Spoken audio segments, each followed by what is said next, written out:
Welcome back to another episode of 25 and Over Club.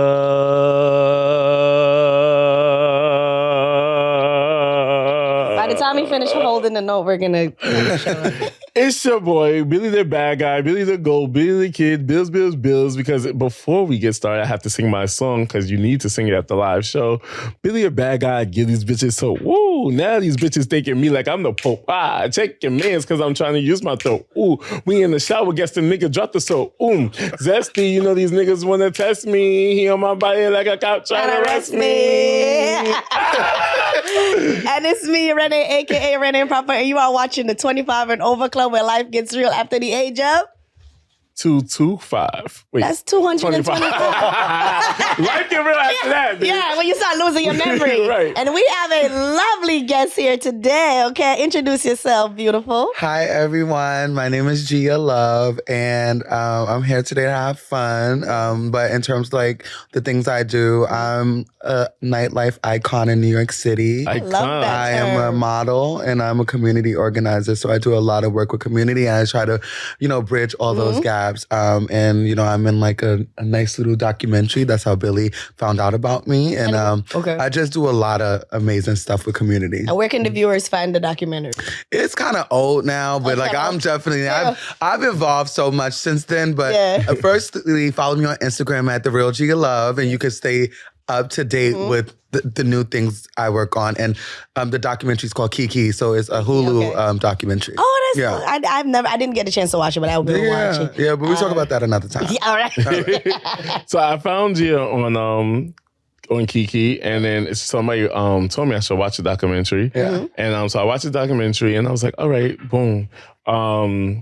I was like, I'm going to get her on the show one day. And I'm like, when? I don't know. But I always wanted to hit her up. And I'm like, it's perfect. It's Pride Month. How you start a Pride Month with, let me just shoot my shot at Gia. And she responded. Well, you got the fabbest bitch to do it. So. Okay. You better pop your shit. Right? Okay. So Gia Love is a Black trans woman. Yes. Yes. And before we get into that, we're just going to go through what we normally go through on the show and have some fun, be unhinged.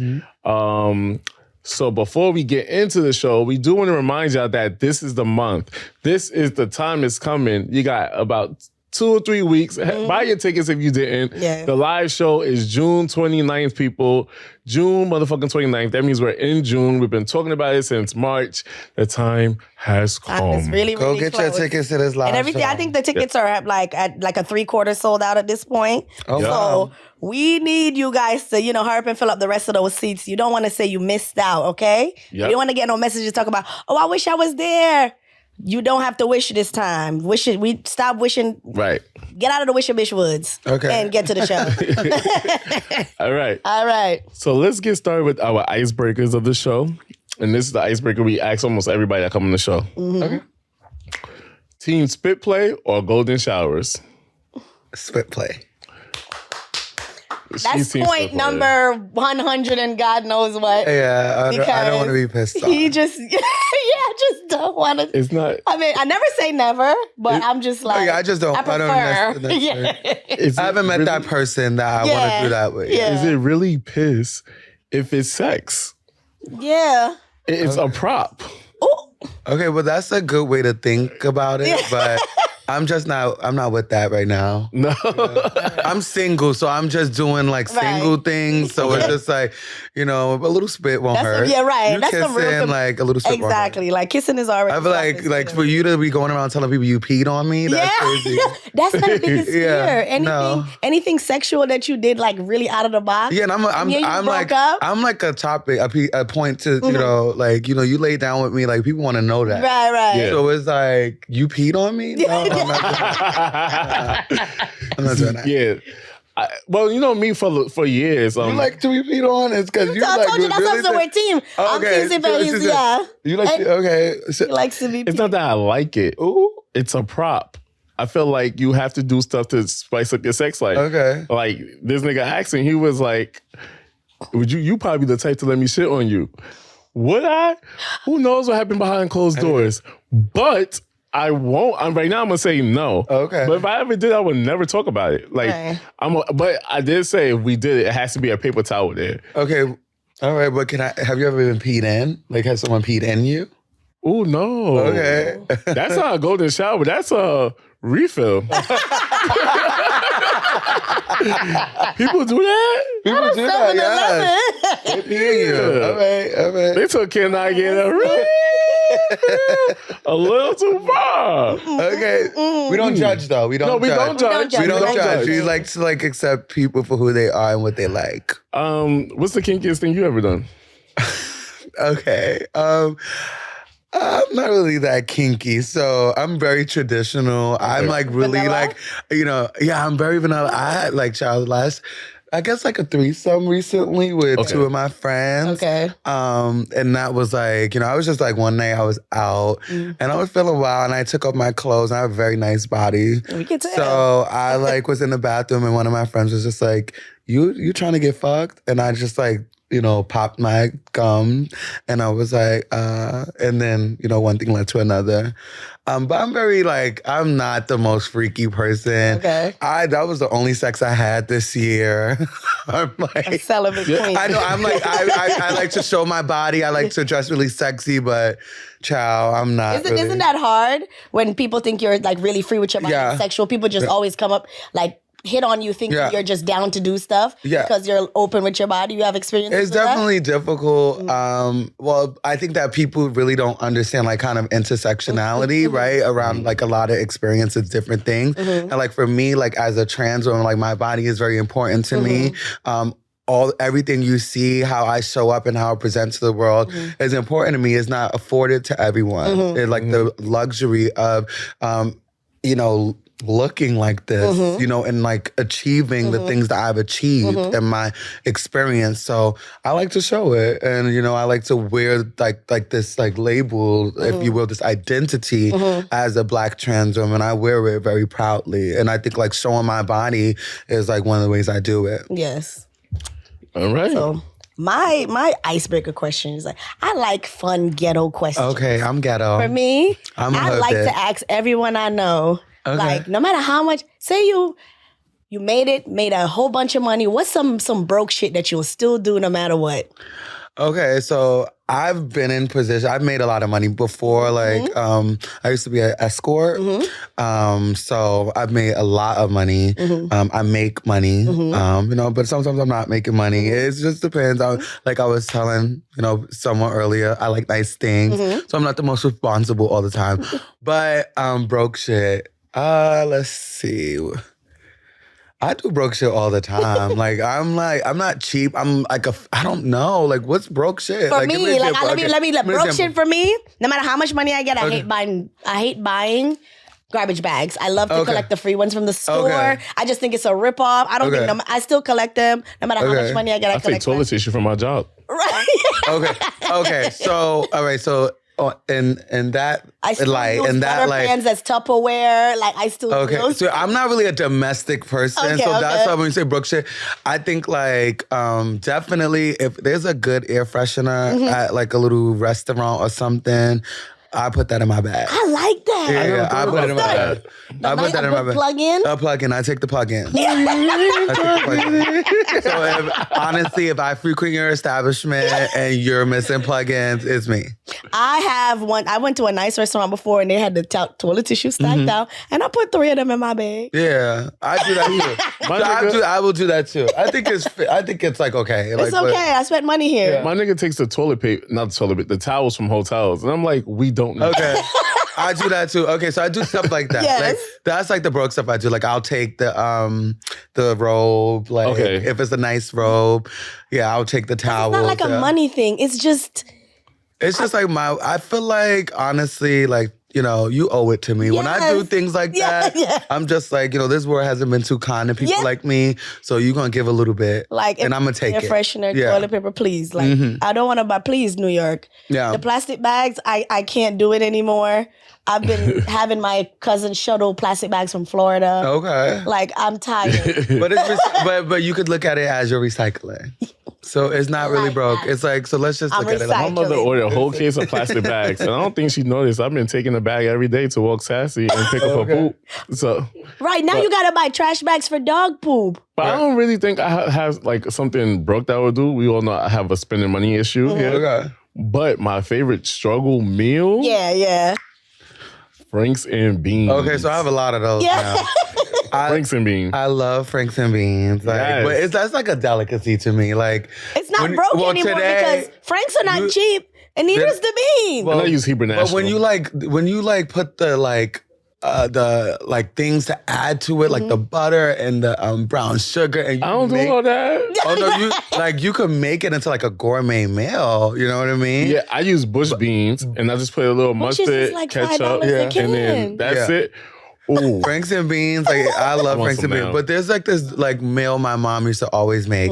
It was like ground beef with corn and like a gravy and white rice. That's kind of Jamaicans make the most. It's bully beef. It's in a can. Okay. And we call it's corned beef, but it's like we fluff it up, put a little ketchup, and make it stretch and put it with rice. Yeah, so like that's like my favorite. When we were little, and I used to love when I was little mayonnaise sandwiches.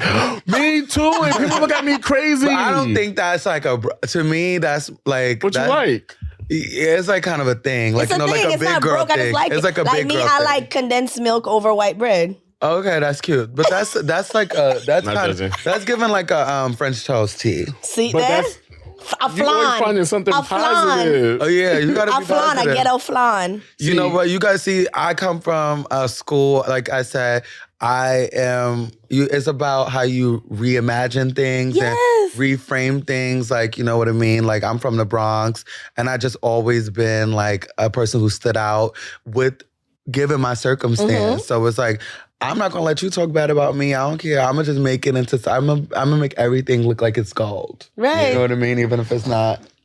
Corey, he's a friend to the show here, and his favorite struggle meal is an ice sandwich. So he gets two pieces of bread and put ice in between it. Okay, now that's different. Corey, if you're watching this, Corey, I'm side-eyeing you. Corey, no, I'm looking at you crazy. And I said I don't judge, but I don't even know what you're talking about. I don't like soggy bread. Yeah, so it's like, what? But wait, now my bread, I dip it in the beans with my Franks and beans. I need Franks and beans tonight. We need to do a Franks and beans. Beans. A Franks and beans cook-off needs to be had. Okay? All right. You have another icebreaker? No. All right. So let's get into our single married situationship segment. And that's where we talk pretty much about dating, relationships, and so much more. And I think the first one I would like to start off is the benefits of having a relationship role model. And for me, that means like, I always said I want my relationships to be like Beyonce and Jay-Z. Legendary status, but also I want to be like Martin and Gina. Fun, like a funny couple. Like the vibes. Like I want to be able to be goofy and my silly stuff around you, argue like them. Like, so if you had a role model couple that you could be, who would your role model couples be? Well, I just want to really like just say, just to start, like, you know, there's like a void in our world where we have representation of like trans women and like loving, affirming relationships. So I like to uplift my experience. So I don't really have a role model in terms of like relationships, but there's a lot of people out there that are in love, and I like that for them. But I think that we need to do in this world is kind of like put those, like make people more comfortable coming out, being open about who they're in relationship with. Because one thing, you know, I just say at the top of the show that I get fucked a little bit and I have a little bit of sex, but I could get fucked every day if I wanted to. Multiple times a day. You know what I mean? So that's not an issue. People are attracted to me, do desire me. We just need to see it more.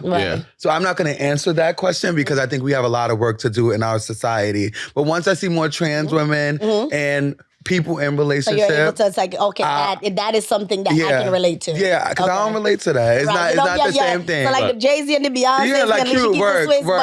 I get what you're saying. That's not me. So for me, I don't too much put a lot of, I don't want to look at anyone as relationship goals or a relationship role model because I can't, based on the fact that I don't know them. What they going through. I don't know. So like, I could say,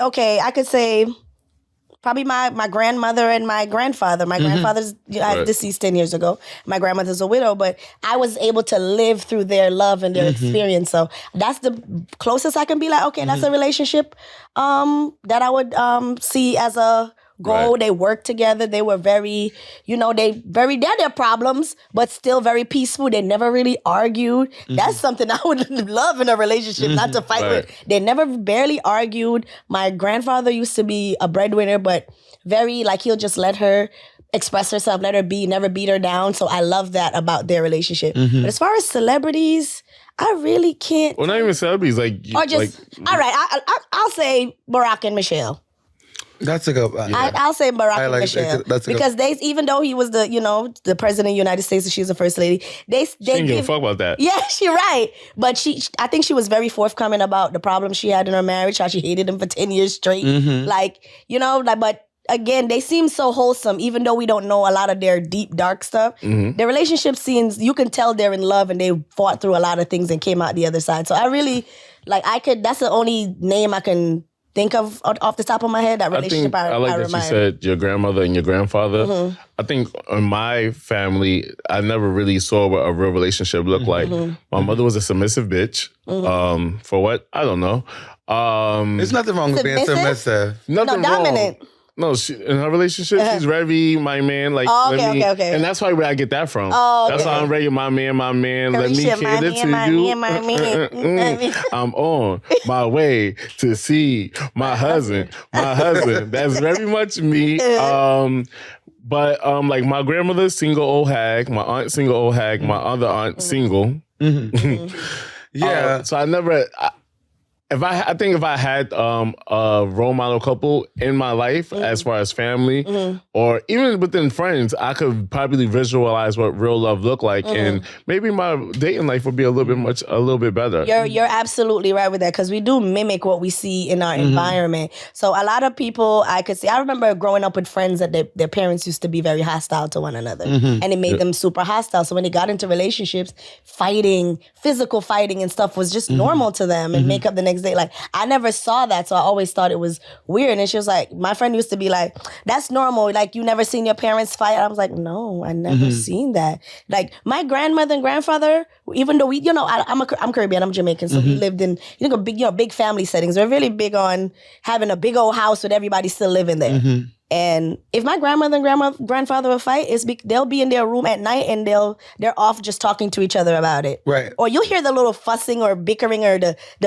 but I never saw that. Yeah, I'm not really like the relationship type anyway. I'm very unique and like that. Like, I wouldn't call myself a single hag, but I would be like a single person. I do navigate my life a lot in like a single way. Right. And I do have romance and like love affairs that I have had, but like I'm not really big on I don't want no one to be possessive over me, and I don't really like to be possessive over people. So I'm really open-minded. I'm not really poly or anything like that, but I just really open-minded, and like I like to like kind of like date my friends in a way where like you do your thing and we have like a good friendship and like we have something, but like it's just like, let me do my thing, and like when I cater to you and I'm into you, I'm into you. So why do you think that is? Like, are you afraid of love? I don't think I'm afraid of love. I think that I'm just open to different possibilities. And like, I just don't want, like, I've had experiences where men try to like lock me down, and I'm not into that. Like, I like to be free. Right. I don't want nobody telling me what I need to do. Like, if you're not paying all of my bills and like really showing up in like this way, and I'm like really boss like about the way I handle my business. Right. So it's like, most of the time, I'm not meeting men who can show up for me in that abundant way. Right. You know what I mean? And like I said, like, I have met men who, spend a lot of money on me. Right. But those are different type of dynamics and different types of relationships that I've had. And I didn't want to be with them, right? I'm more of a caregiver. So most of the guys I'm attracted to, like, they're not giving me the things that, that will make me want to be with them exclusively. Right. In my early 20s, I experienced like a relationship phobia. Okay. Like, oh my God, being like I've watched a show from someone and I don't remember their name, but they basically framed it as, if this relationship can make me feel better than I do single, then I'll do it. But it never felt that way early on. And I was like, I don't want to be with you because I feel like you disrupted my peace. Right. And the relationships always felt like they were disrupting my peace. So I always was like, I felt like a runaway bride all the time. Every time it got serious, I would ghost. Yeah. So I was like, no, because this is going to take me away from the street. And at that point, the street was calling my name. Right. He said, I didn't want to get off this. I was like, this relationship is going to ruin my happiness. Right. And that's... Yeah, I'm sexually attracted to men, but I don't really like men like that. Okay. Like, on like that type of level. So it gets more complicated as we think about like being together. Like, you know, there's a very few guys that I met in my life that I could spend a lot of time with. And honestly, if I'm being really honest, like usually like the men I like make me feel really insecure. So I don't want to be with them. Oh, okay. You understand what I'm saying? Yeah. So I like the idea that they're like a friend. Okay. And it's just like, okay, you're just my friend, because I'm not afraid of commitment, but like, you know what I mean? When it's just like a lot going on and like, you know, if you don't like I like the idea, like, you know, you're just my friend, so I could leave it there. Right, I get because what you're like saying, if you're not gonna make me like the centerpiece of your universe, we might as well then just let's be friends. Like let's just be friends. And you know, on a cute night, we may slip away and do you have bore a good night. easily? I do get bored easily. I can tell. There's like only one. There's only been one, there's like been like a very few. There's only two guys in my life, and I'm 32 years old, that have really entertained me and kept me very stimulated. And I would have never dated or been with those men at all. I would never even like lay with them in the bed type of thing. See, I'm a weird little cookie. in my head, I'm thinking something. I'm like, what is her sign? And now it's one of three things. Okay, let's see if you get it right. I want to say you have a little Gemini. Nope. After you all take one stab, one guess. But I am a fire. I see. I don't know what's fire. Fire sign. Fire is not Sag. Yeah, I'm a Sag. Okay. Yes, definitely Sag. See, I wasn't going to... I was going to say Leo. Like off the top I'm of my a head. Sag. No, I'm definitely a Sag. I act like one. So you had something you was going to say, Renay? No. And if I did, I probably forgot. Yeah, that's what happens after 25. You get old. All right, so I want to talk about like your dating experience as a Black trans woman. And so please forgive me if I keep saying Black trans woman, because with the whole pronouns and everything, I never want to offend anybody. So like, obviously, like, what would you like us to say so you can feel comfortable and. Well, I feel like you've been addressing me correctly. If you ever address me incorrectly, I'll correct you. Okay. Politely, of course. But if we have to get nasty, we can get nasty. Yeah, I'm a Black trans woman, but I think like in general conversations, like, you know, I'm not gonna like a black man, a black man. Like, like that's like redundant. You know, we announced I'm a Black trans woman. Let's move on. I'm a woman. This woman uses she, her pronouns. Okay. So, you know, address me as such. Have people ever like tried you? People try it all the time. And with like, how do you react to that? Because it's like, you give me like you like really. I don't play. Them out, I'm a sweet person, but I don't play. Right. Yeah. I mean, I'm from the Bronx, and I know how to fight very well. Okay. All right. So, what are your experience in this dating world? So we kind of touched on that a little bit. I've had different experiences, like, and I think like I was more like when in my 20s, I was more like kind of like green and like optimistic. Yeah. Now I be chilling. Like I said, I have like a more of a alternative take. Yes, I would love to find the person of my dreams. Right. And I say person because although I have historically been sexually attracted to cisgender men, I'm open-minded in the sense that I don't know what tomorrow gonna bring. Right. And if you ask me, you know, yesterday, like not yesterday, but like maybe like 30 years ago, right?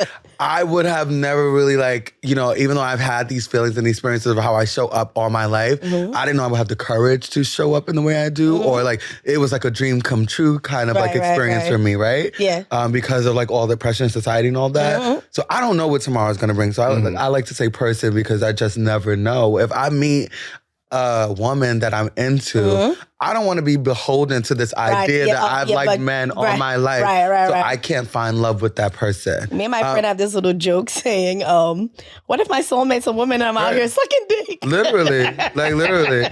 And I don't want to be that person. Right. You know what I mean? So I just want to be open-minded. Typically, I don't go for women. I think women are beautiful, all types of women. All types of men are beautiful, but you just never know. So I like I was like more, going on dates. I went on a date actually. It was and that's how I would work. We were just hanging out, and then he was just like, "Oh, let's go on our first date." That's how you get me. Because if you would have asked me on a date, I probably would have never went. Oh, yeah. He had to trick you into a date. Yeah, I probably would never went. But I don't think it was a trick thing. I think it was just more of a thing of I like to go with the flow. Okay. And experience things as they come. Okay. I don't like to put labels on things or like really put pressure on like how things show up in my life. So I think it was like a good time. I enjoyed him. I had a time with him. So I found this tweet online, and I want to hear your thoughts on this. Okay. So it says, trans people owe nobody disclosure. Okay. Nobody. The idea that trans women have to tell people that they sleep with they are trans. That they are trans is transphobic as hell. If anything, people who don't believe trans women are women should have to disclose that to potential partners. Okay. Do you agree or disagree that this is a personal decision and not deceitful? And if so, when do you disclose? Okay, so one, I think that disclosure is a personal journey that every individual, be it, your gender identity, your sexual orientation, your medical history, that's something that you have to decide what that looks like for you, right? Based off your experience. I don't think I owe anyone any explanation about who I am or who I need to show up.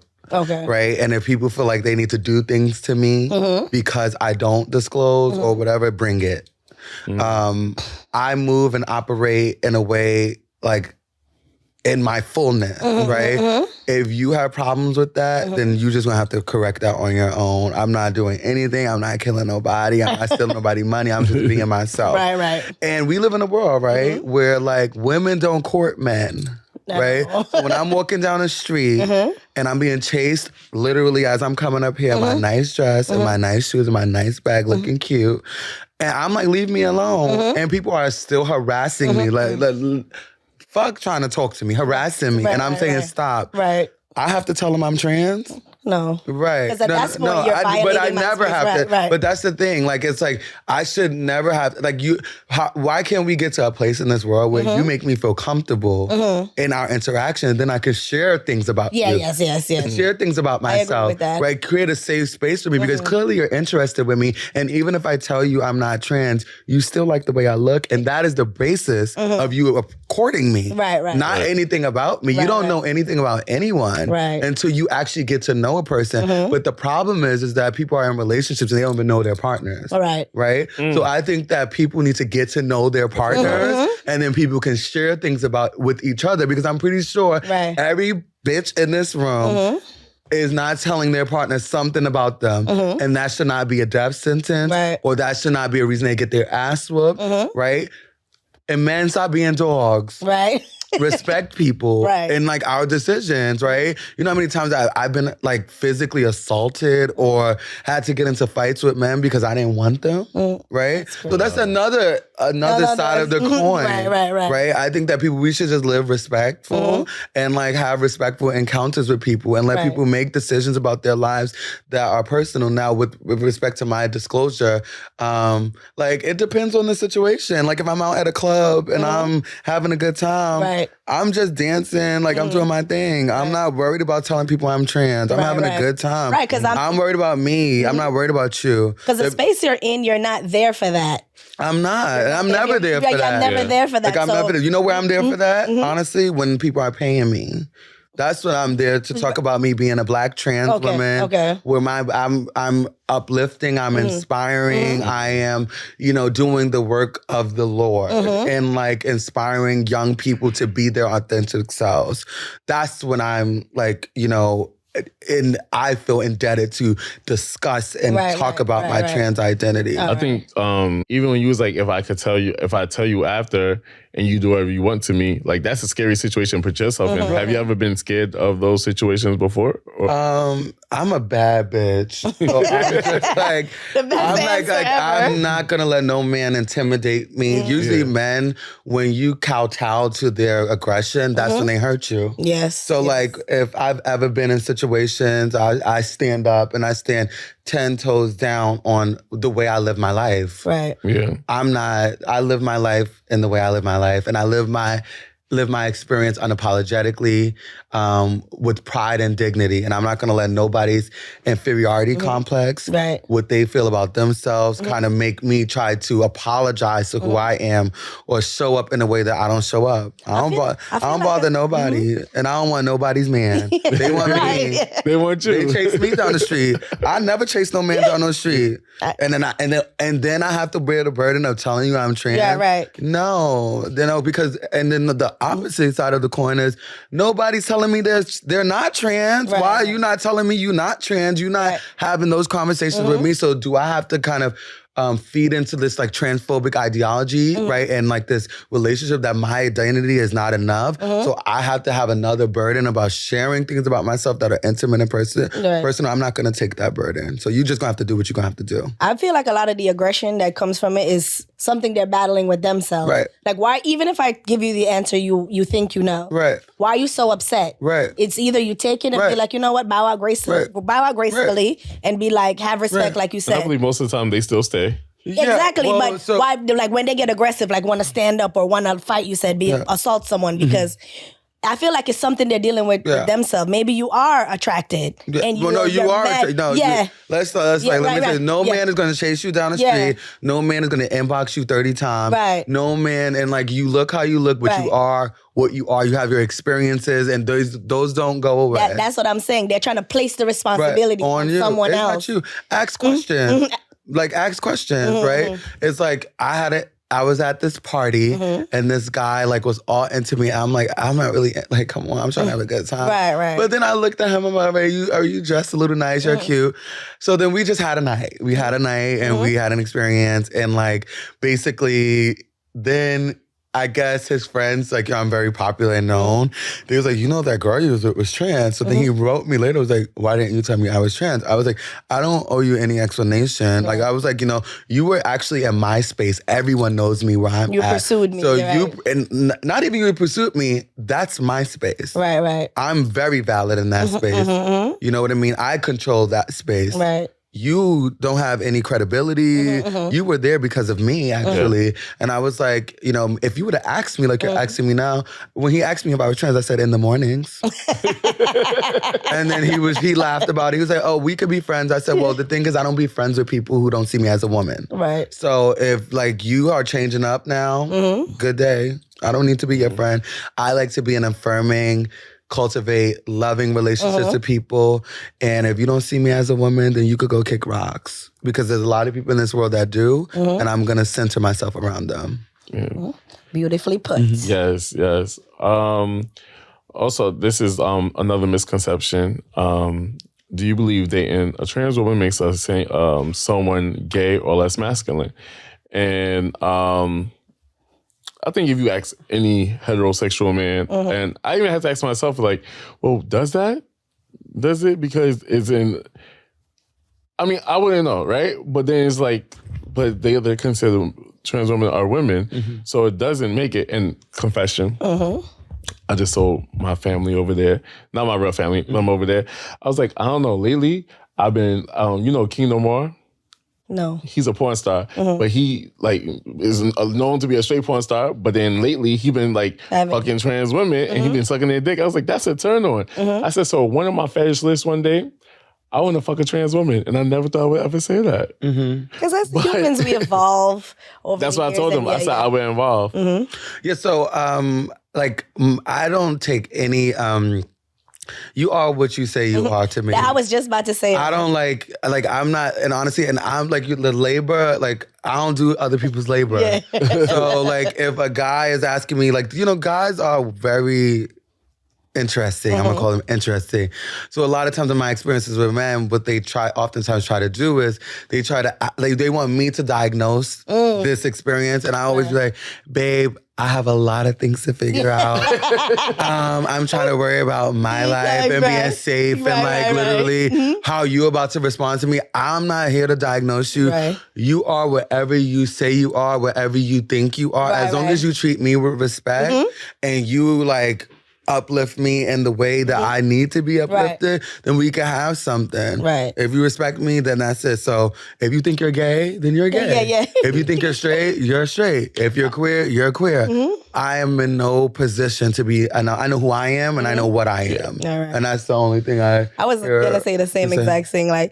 Do you think whatever you show up as in that situation, that's what you are. Right. If you think you're absolutely none of them, then that's okay too. Right, because also it's my thing is this.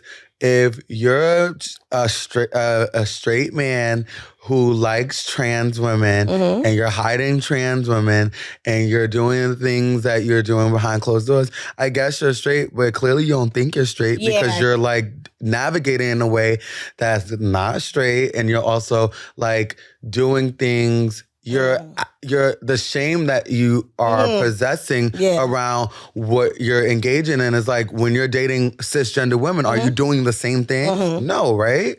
You're moving differently. So, you need to figure that out. Right. And I'm going to leave that to you. Because I'm still trying to become the best woman, best trans woman, best me that I can be. And that takes a lot of energy. Right. Speaking of energy, do you find it annoying, probably when they start to or realize when men may start to fetishize you? People fetishize a lot of things. I think that generally, men are not, trans women, trans people are fetishized even when people don't want to fuck us. They still fetishize us because they want to know how how did you become who you are? And that particular interest in that is fetishy. It's uncomfortable. It's violent.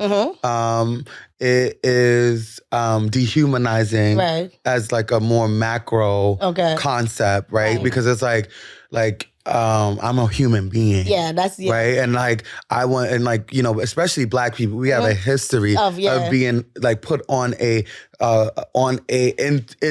Times Square and then broken down piece by piece and inspected for who we are. And I don't want to do that, especially when I'm trying to build a relationship with someone, right? If that's the beginnings of our relationship, then we're going to have a really hard time. So I think that a lot of times these guys and these people maybe need to just do a little bit more work with themselves before they enter relationships that may be, unorthodox for them. And what I will say to people that are a little bit not sure about what their sexuality might be and what they're attracted to, you don't have to kill yourself to try to diagnose it. You like what you like. Kill yourself as in right. What you looking at? I'm trying to see if she's pouring a tequila in her frappe. You throwing me off. I'm what's it? That's disgusting. I was why is he making that face? Sorry. Right. So you don't have to do a whole mental gymnastics trying to diagnose what you are. You like what you like, and you don't have to explain that to anybody. But it's not easy when you live in a really tough world and people look at you funny. And and honestly, a lot of people care about what people think about them. It's true. You know what I mean? The number one watch porn is trans porn, honey. Like you said. So, like I said, and I truly believe it's the best of both worlds. There's literally people in this world who really like us but won't say it. And that's why I would not answer that question, because I think people just need to be more encouraged to put the attractions that they have and the desires that they can have on Front Street. Just on Instagram, right? I'm a public figure, right? I'm in movies and documentaries. I am a very a thought leader in the trans community. Right. So even when you talk about this idea of disclosure, I'm you clearly didn't get a chance to know me. Right. Because if you got a chance to know me just a little bit, you would know I was trans. Right. Because I'm not ashamed of being trans. Yeah, yeah. And I'm in movies, I'm talking about this concept. Yeah, right. So it's Yeah, I just think that we just need to like let people like be themselves, right? And like do the things that they're gonna do. I'm not in the game of trying to like diagnose people. If Gia Love was to find love, what would be Gia's ideal soulmate? So I found that, but I'm gonna be honest. I'm gonna be really honest. I found that, but he don't want me. He don't want me. Why not? I don't know. He likes something about me, definitely. I like I said, I've never found a person who like entertained me on so many levels, like intellectually, artistically, like really, I feel like even make me a better person. They just trigger something in me that would like, I guess really crazy. But I had to block them today. Maybe sometimes I feel like we meet the right person at the wrong time. Yeah. And that's why I feel like, okay, a soulmate is like, maybe we're meant to be together, maybe in another life. And honestly, we're not meant to be together at this moment. I'm fine. Like, and even the fact that he don't want me, it does bother me a little bit. Of course. It does. But I'm like, maybe clearly he's not ready right now. No. Clearly, I'm doing something right. That's all I'm saying. Right. Because the trouble I put him through. Right. And for him to still be around me is crazy. I feel everybody that's been in love or have felt like they found a soulmate had that moment like, I'm really getting on this nigga nerves, and he's still and I tell him now. See, that's the thing. I'm very honest with him. I just had to block him. Like honestly, I spent the weekend with him, and I was just like, you know what, this is not working for me. Like this doesn't feel good. It feels good sometimes, but it just don't feel good. So, although I know he wants me in his life, I'm just gonna do my thing because I'm not chasing after no body. I'm tired of doing that. All right. So you have more questions under this topic? Under the dating segment, the last one is not even a question, but can you provide some advice and resources for both trans women and potential partners on fostering positive relationships? I can't provide no advice because I don't have a man and I never have a man. So I always say, don't call me about no relationships because I am not an expert in that area. I live a single life. If you want to ask about how to navigate the single world, I would be an expert in that. You know it. But so how do you navigate the single world? I navigate the single world by just being fabulous. I wear nice things. I always smell absolutely great. I walked up to this guy. It was like the bartender at this rave I went to on Sunday. And like he was like the hottest guy in the room. And I walked in, I was like, put my number in your phone. He was like, I'm married. I was like, we could just be friends. That's what y'all always tell me. Right. Y'all don't like you when we pull a you on you. And then he was like, but I like to fuck my friends. I was like, well, see? Not Mr. Married. I don't think he was actually married. I'm not trying to sleep with married men. I don't do that. Yeah. I'm not a home wrecker. Definitely not. I'm a girl. Are you wrecking the home? No. Well, now I was intoxicated and a little bit under the influence. So I was being more suggestive than I typically am. I did get his number. I didn't text him. I didn't follow up, and I'm not going to. I was just in the moment, and clearly he was into me. And honestly, I'm not in a relationship. He is, so he needs to respect his relationship. Right. Exactly. I always say that. I'm not. But I'm not going to go for him. I'm not like my intention is not to break anything up or I'm a girl's girl, so I'm all for women feeling great about themselves and ourselves. I feel like when we feel great about ourselves as a community, then we are just great, and the world is a better place. So I'm not never in the game of like trying to do things to like make a woman feel lower. Less about themselves. So that's not my goal. But he needs to respect his marriage or relationship or whatever he has. I have a question. At the top of the episode, you said you were a model. Yeah. I've been itching to ask you about. I've been seeing all these little interviews over the internet about, the Tyra Banks and all the girls on the show, and they're talking about their little model horror stories. I love model horror stories. Okay. You have a model horror story? So I would say generally I don't have a horror. Okay. Horror.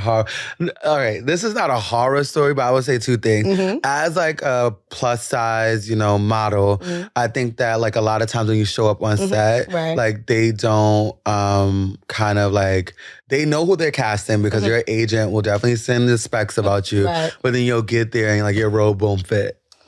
And I think that as like an alternative model who's like not like a size 1 or 2, 3, 4, like, you know, that like I'm supposed to show up in my fab, right? And then you have me feeling insecure because I can't even close my robe, right? And then also you have all these men looking at me who are like on the, like who are behind the scenes. And like, I don't even feel comfortable. Like my first shoot I did, I had to wear panties like all around. And I do think that is like a really unique, like, especially the sensitive topic for someone of my experience to like be walking around in panties. Luckily, I'm like comfortable showing off my goodies. But, you know, I think that, you know, like spaces and like, you know, clients just need to be very more intentional. Like if you could see my measurements, right? And if you're buying a robe or getting a robe and you could know that this doesn't fit me, make sure that fits. I had an experience with a client.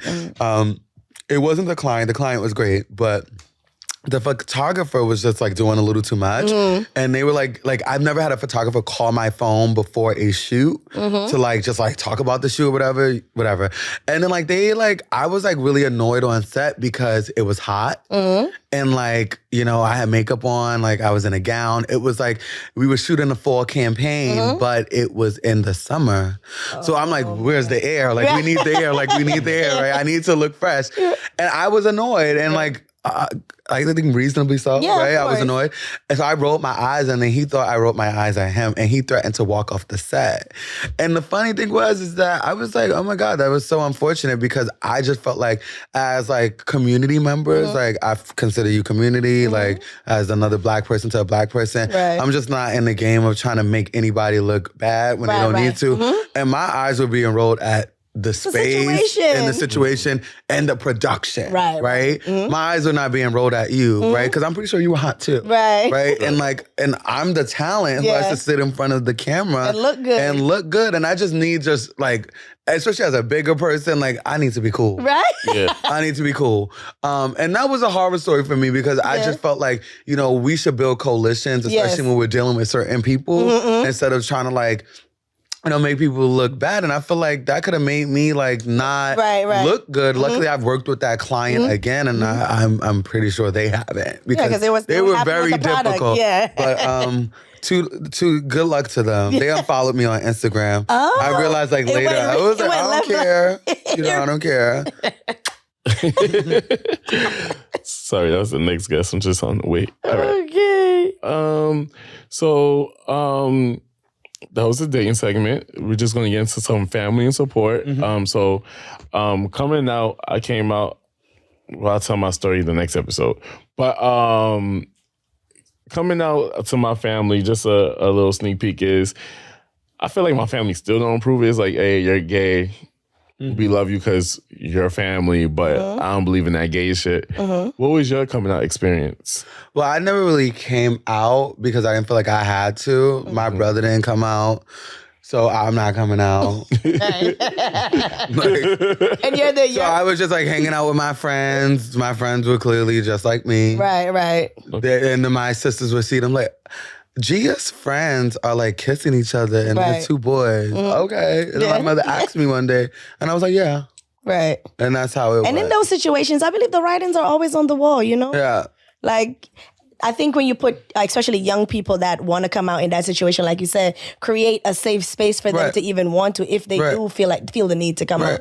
And if they don't create that environment, like you said, they're not going to even want to. And if they get an opportunity to even tell you or you ask, they're going to just deny it. Right. And I think it's okay, like, not to come out, right? If you don't want to come out and, like, you want to live, like, you know, like I said, I'm really a proponent of, like, you making the best decisions for you. Some people can't come out. Like, you know, some people, it will be a death sentence for them to literally come out. Like, and you know, people other will really try. Other parts of the world, other parts of the world, you know what I mean? So I just think that, you know, like I really feel like in these situations, like, you know, I really implore people to do the best thing for them and making sure that they're safe and making sure that they, like them telling their story or sharing their story with people is going to be the most beneficial experience and abundant, like abundance of joy and freedom and liberation for them. Okay. I remember my sister is gay, and my father's response to, I'm like, why you want me and my sister's gay and you don't say nothing? And his thing is, my sister could be gay and then she could say, I want to go back to men, and people will forget about it. His response for me is, oh, but people want to say you sucking dick, and they always don't remember you for sucking dick. Your father know a lot. It's true. It might be harsh, but it's true. Your father know a lot. True. Women get away, like heterosexual women, they get away with jumping in and out of certain relationships, doing certain things. Even when we're kids, you know, sitting on each other's lap, playing mom and pop and dollhouse, kissing each other. Nobody bats an eyelashes. The moment the boys do it, it's a problem. Yeah, I think that there's different, like, you know, like we live in a very heteronormative world, right? That men control. And it's like, you know what I mean? Like when women like have the space to, we oftentimes can explore our identities and our genders in a way that like men are like, especially Black men have to, you know, position themselves and be seen in a certain way in a world that other types of men don't have that same luxury or privilege because of our history and how we had to show up to survive in this world. So I think that, you know, it's important to, you know, like talk about that. But I think that it would be more healthy, you know, for your father to love you and support you and let you know that you're beautiful and you're amazing just the way you are. And like, you know, you don't have to go back to straight. You can be gay for the rest of your life and be abundantly happy. And I had to explain something too. I actually called and I said, you're actually the homo. Because I wasn't going to say it. I wasn't going to say it. Oh, you don't drag his You're thinking about me sexually having sex with another man instead of saying son, are you safe? Son, are you happy? Love has no gender. So if I happen to love a man because he shows me more love than my fucking family raised me up on, then allow that to happen. So there's like this joke, like, and it's like a joke. It's not true. I'm just gonna say this. It's not true, but like in my friends, we kind of joke sometimes because like there are a lot of families that I know. Like I have a lesbian sister as well. So we be like, who got the gay gene? Right? I told my father, it's in your genes. Right, yeah. And he be like, I'm gonna start bringing these genes. It's you.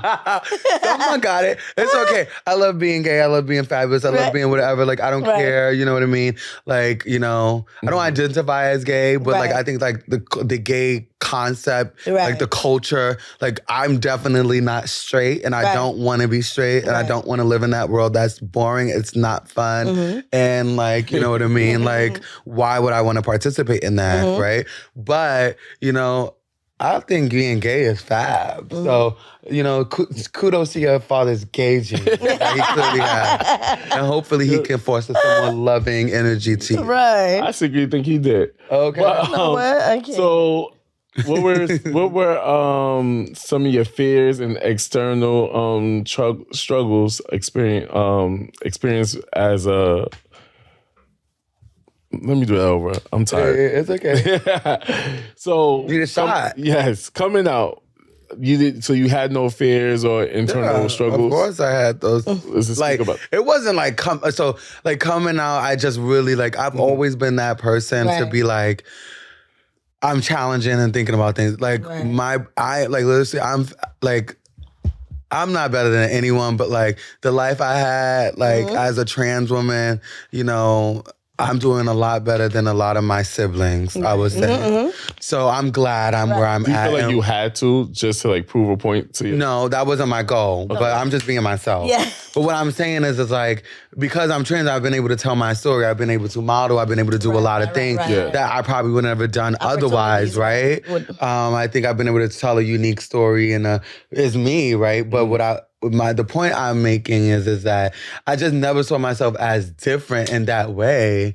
And I always challenged things. So it was like my brother, like, he didn't have to come out. So why do I have to come out? Right. Yeah. I'm not coming out. Right. I'm just going to live my life.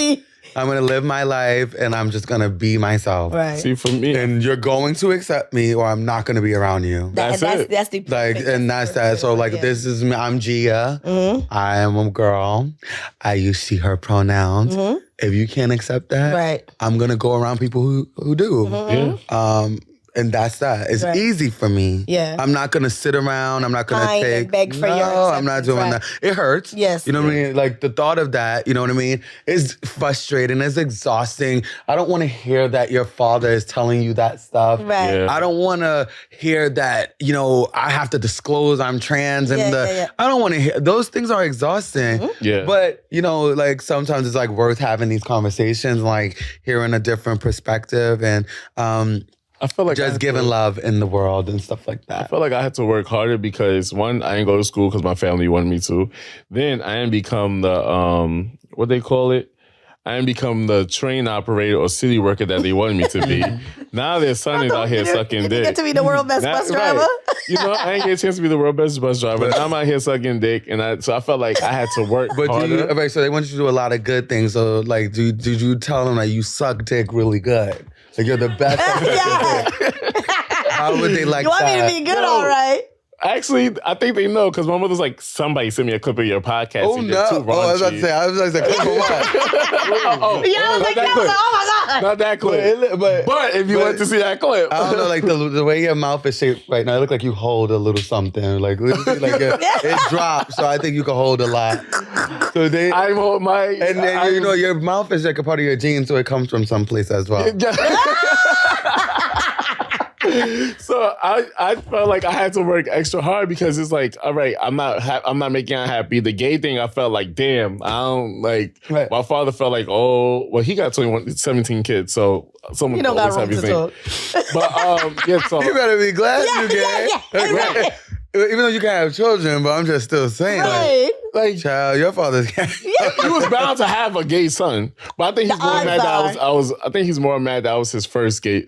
I'm his first son. Oh, you're interested. So and I'm gay. So, but he'll get over that because you seem like you're doing well in your life, and I feel like when you know, if he does some healing within himself and like the values that he taught you, which I hope he did, about you being like a good person, a stand-up citizen, loving your neighbor, all those things. Like when he like focuses on those qualities of his parenting, you know, then I think that he will be able to heal from his own internalized issues and then love you better. I believe, hopefully, in my head secretly, I believe I wouldn't say 90% of men is curious.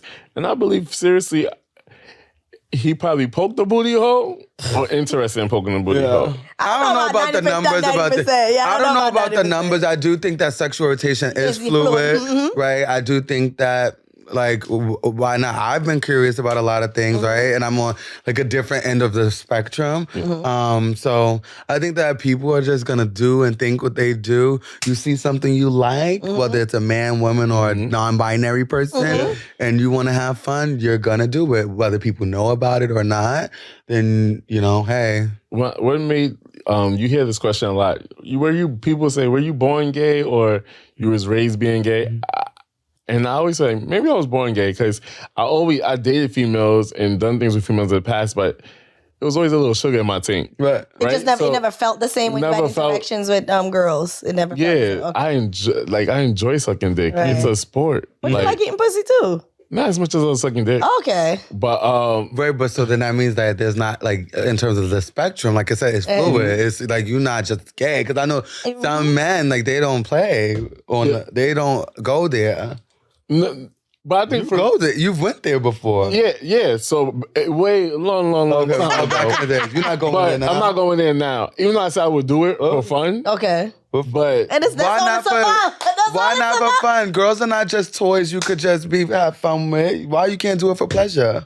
I could do it for I don't know. I would do it to experience, to work this. To just scratch that itch. Yeah, scratch that itch. Just like I said, like I think when I see a woman with beautiful breasts, if you have a beautiful breast and a big dick, I get the best of both worlds. I would love to experience it as like you don't want to choose. Bucket list. Yeah, you don't want to have to. I really can't believe. I can't believe I'm saying it, but it's just like wow, and I literally just told him earlier. Yeah, okay. You expand your horizons as you get older. Yeah. But did you always feel like I don't want to use like I'm in the wrong body or that's not my narrative. I'm in the right body. I am. My experience is right. I was born to be the person and experience the things I've experienced. Some people that experience right? I mean, like. We live in a world where technology has allowed me to, see myself in the way I've always wanted to see myself. And for me to have the agency and autonomy to be able to, live in my truth, right? I'm born to be Gia the way you see me, right? And if I decide to change up a little more in different ways, that's just what I will do because I am a human being and I'm grown, right? And I could do what the fuck I want. Like Wendy says, I'm allowed to change my mind. I could, like literally. And I want something different. You know tomorrow. what I mean? Like I said. I don't want to be beholden to no idea that I'm supposed to be this way or that way.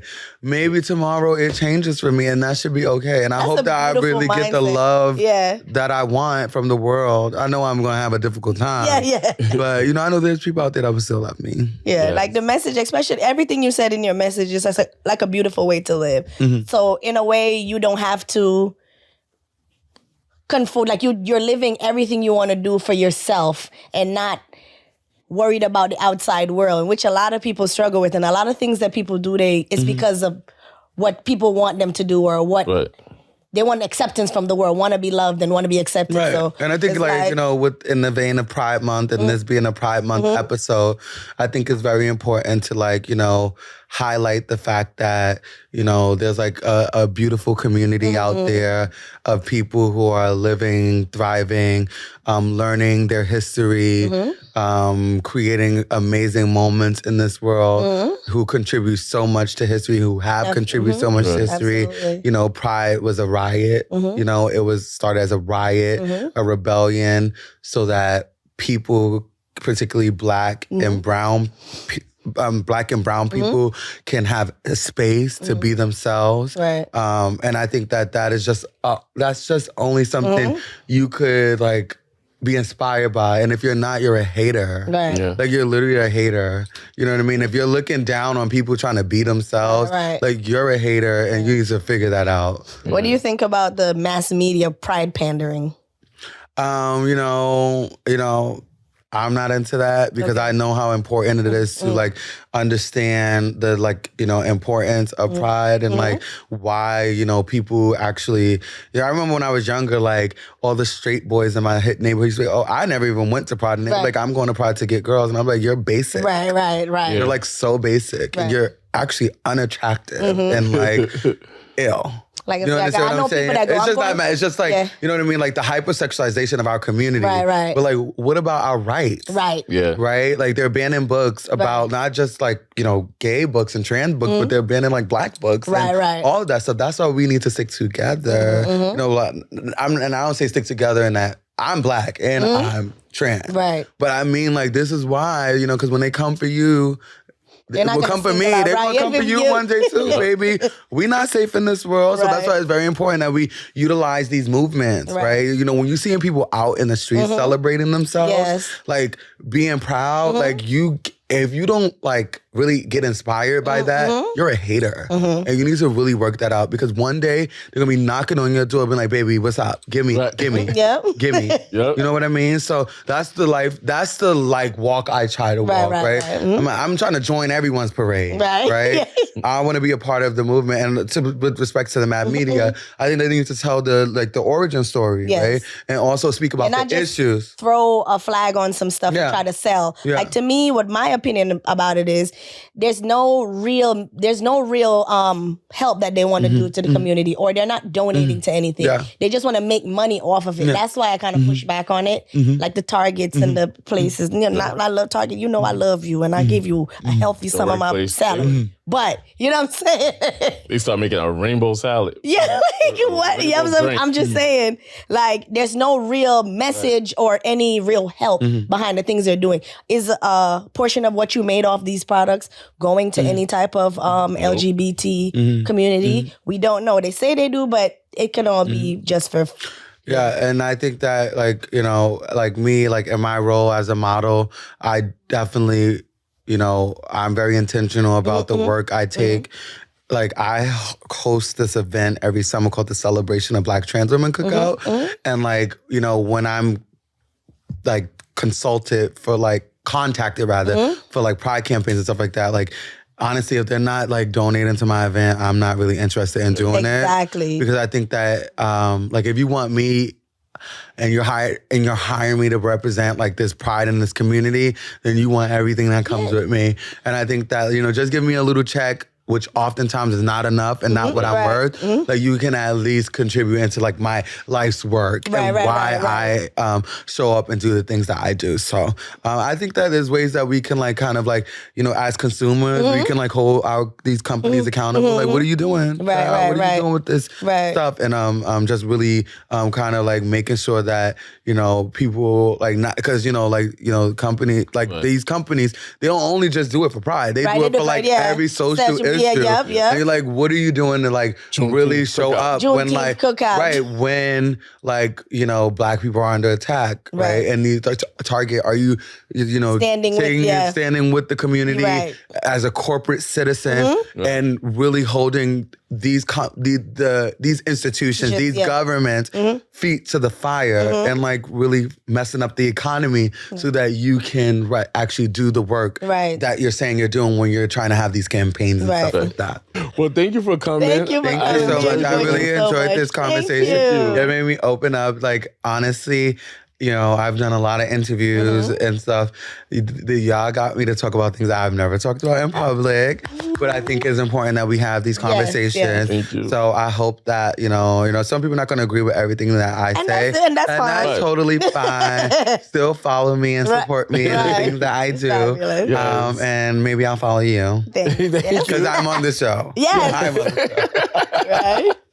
Well, thank you for coming. Where can they find you again? Yes, give the Real Gia Love on all platforms. The Real Gia Love. Okay. And you could make sure you buy your tickets to the live show. Make sure you like, comment, subscribe, and leave a review on Apple, Spotify, and enjoy Pride Month. Happy Pride! Make sure everybody comment, and so we still want to do viewer shout outs. So send in your posts and tell us what you like about the show, so we can make sure we shout you out on the show. Okay? Fan DM'd me today. She was like, "Thank you, y'all. I heard y'all shout out." I said, "Oh, she heard it. Yeah." All right, later, y'all. Bye. Bye. All right. Thank you so much.